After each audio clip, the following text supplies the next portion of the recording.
Hi everyone. So I have been talking about making a video or filming a little bit of content for people on my newsletter for a long time, and I'm doing it. So I'm here. I just got back from the gym, so I might be a little kind of sweaty looking. But I just wanted to come down here and put together a quick, I'm thinking maybe like 10 to 15 minute sequence that you can do on the floor. It's going to be ground based anytime. Really simple, short, and effective. Simple usually is the most effective. So we're gonna get right into it. I do have two blocks out here. If you have blocks, great. If you don't, it's fine. You could always use like two sort of evenly sized books. But if you're interested in kind of starting a home practice, blocks are really inexpensive. You can get them on Amazon for, I mean, I don't know, not a lot, like $10. So it's a pretty, minimal investment, and they are actually really useful. So if you have them, you can set them off to the side, and you're gonna come lay down onto your back. I'm just trying to make sure you guys can see me. And I always like to start any practice laying on the floor, because the floor is a wonderful tool for giving you feedback as to what's going on with your body. Tells you where you are in space, tells you what parts of your body you can feel and what parts might be a little more fuzzy. So just start to notice, feel the way you've placed your feet on the ground, feel the back of your pelvis resting on the floor, notice the right half of the pelvis, the left half of the pelvis, and do you feel any differences side to side?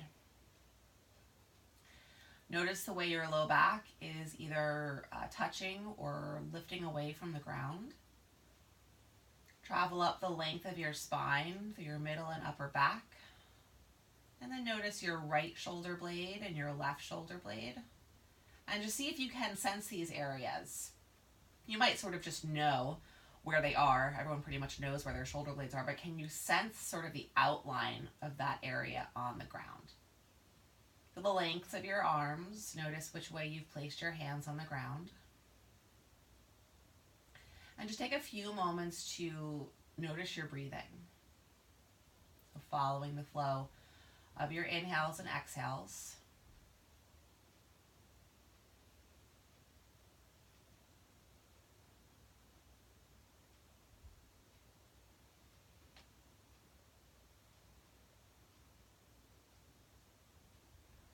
Okay, and then we'll get moving. So we're gonna start by taking the knees in towards the belly. Take your hands behind your thighs and try to rock a little bit side to side. Rocking is a very natural movement for our nervous system, but one that we sort of lose over the course of our lives, because when are you ever down on the ground, rolling around beyond the age of 5 years old, which is actually kind of really sad. A lot of the movement capability that we lose over time is just because of how sort of structured and invariable kind of our days are in terms of what movement is required. So just see what happens when you try to rock side to side, if it feels awkward, if it feels disjointed, or if it feels smooth and easy. And you're just observing and learning about yourself, so there's no sort of right or wrong or good or bad. And then pause in the center, set the left foot back down, and keep the right knee hugging in. And as you keep your right knee hugging in, notice what sensation you feel deep in the front of your right hip. And also begin to notice the back of your pelvis and your low back. And feel the way that they are interacting with the ground. You're likely going to feel that your low back is connecting nice and firmly with the floor. And then see if you can sense the direction of your tailbone. Is it kind of curving and pointing up towards the ceiling, or does it feel like it's kind of pointing straight forward, like more towards where your left foot is? And then switch legs. Same thing here. Notice that the amount that you're able to draw your left knee in is different than the amount you were able to draw your right knee in. There's a lot of asymmetries inside of our bodies, which is normal and just is a result of the way you have moved your body over the course of your life. Notice your breathing, and then release. And now a couple times you're going to do a little bit of a march. Right knee in, left knee in. And as you're doing this march, really simple, you're keeping your attention on your low back and the way that it is changing its interaction with the floor.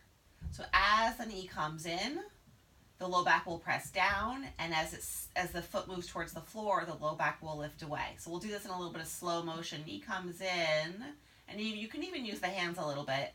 Feel the low back press down, and then as you release the leg, feel the low back start to lift and arch.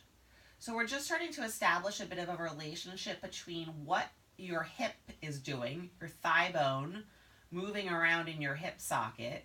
Your hip socket is part of your pelvis. So what the hip is doing affects what the pelvis does, affects what the low back does. So after you've done a couple of these marches that we've just sort of completed, now bring your hands onto what we call our hip bones, which is actually the top of your pelvis. We'll kind of save an anatomy lesson for another day. And you're going to start to do some active now tilting and tucking. So changing the interaction of your low back with the floor.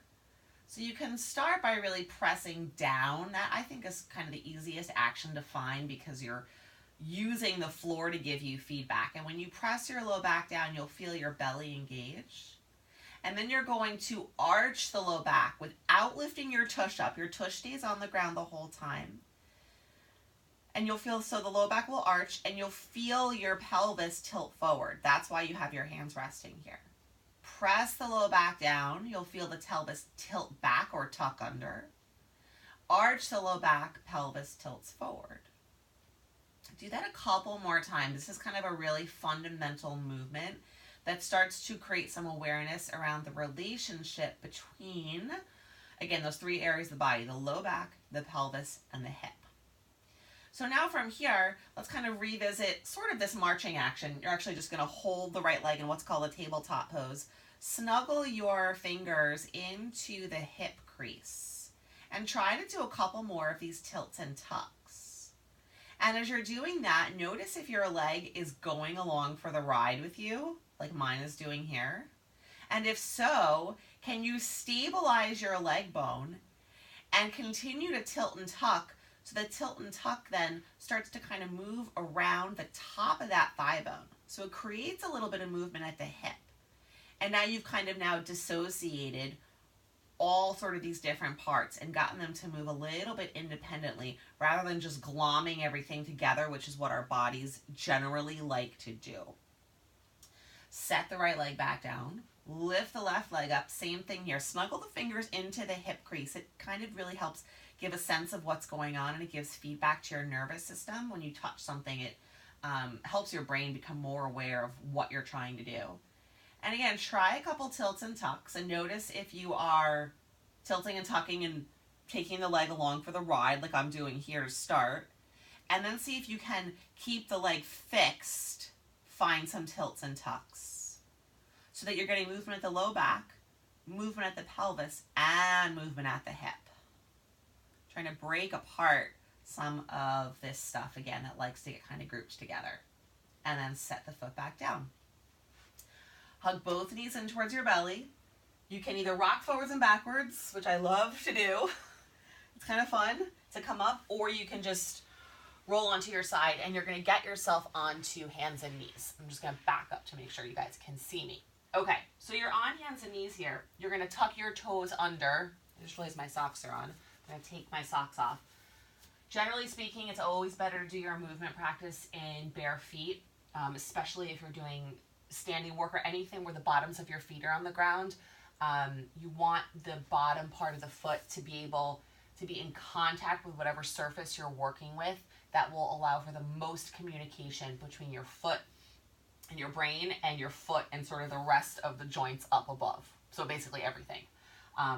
The sock and certainly a shoe will block a lot of that communication and kind of affect the movement. So toes are tucked and we're going to do circles. And you're making these circles as big as you can.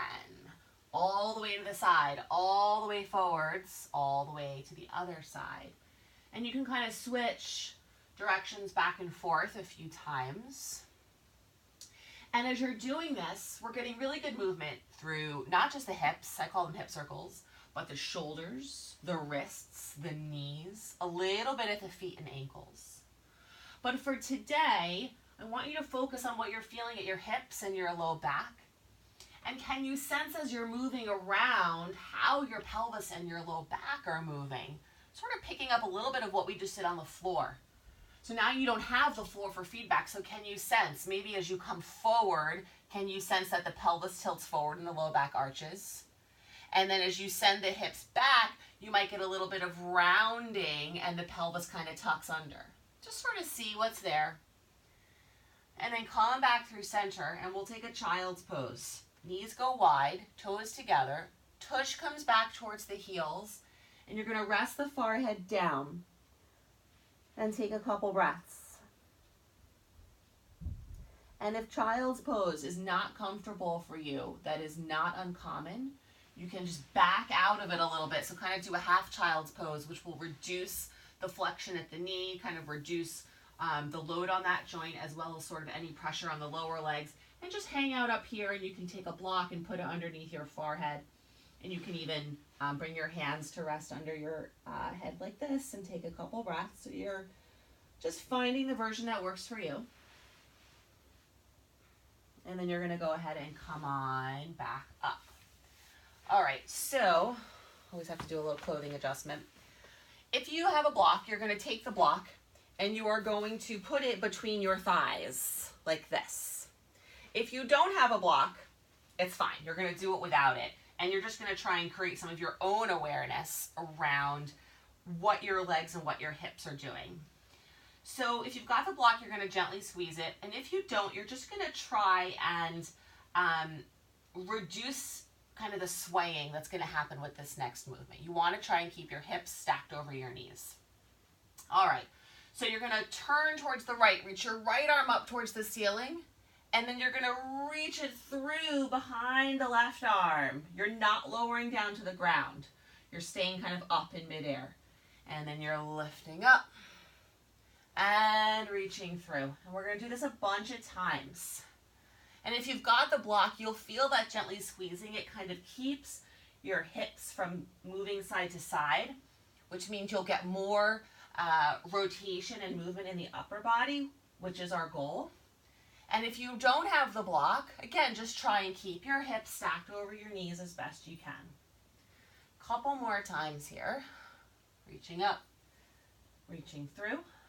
Right hand comes back down. Same thing on the left side. And as you get into this, again, notice, is it different for you on one side versus the other? Our bodies have a direction that they like to turn more towards, something that you're likely not even aware of. But this type of movement can start to uncover some of that information and just help you get a better relationship going with your body to understand its movement, its patterns, what it likes to do, what it doesn't like to do. Good. And then go ahead, bring the left hand back down. If you have the block between your legs, take it out, set it on the floor. And we're going to do a few cat-cows here. So alternating between rounding, flexing the spine in your cat, and then arching, extending the spine in the cow. And again, this is a really important movement. And so if this is new to you, just explore. Just see what's available to you. See or feel out where it's easy to move. See and feel out where it's harder to move. Notice your breathing. And then we'll try this just with a couple variations. Take your hands wider than your shoulders. I'm going to turn a little bit here. Hands are wider than the shoulders. And do a couple more cat-cows. And see how that changes what you feel. Maybe changes the amount that you're able to move.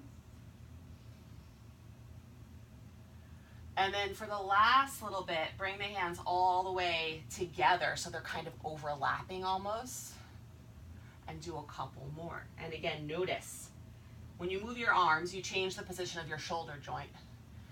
And your shoulder interacts a lot with your rib cage, and your rib cage connects into your spine. So we're just sort of exploring how these different body parts are moving and working together.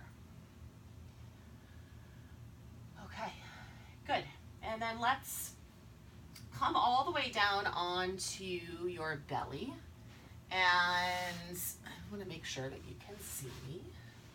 Good, and you will fold your hands and make a little pillow for your forehead. And just take a couple of breaths here. I'm lifting my head up to make sure you guys can hear me talking. You're gonna keep your forehead resting on your hands and just breathe.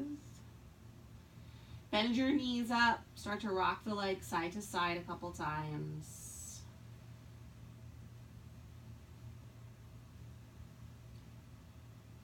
Good, lower the legs back down. Bring the hands back underneath the shoulders, tuck the toes under. And for a moment, with the toes tucked under, straighten your legs. So your kneecaps lift, the quads, the front of your thigh lifts up off the floor. It's almost like your legs were standing on something here. Take one more breath. And then press back up onto hands and knees.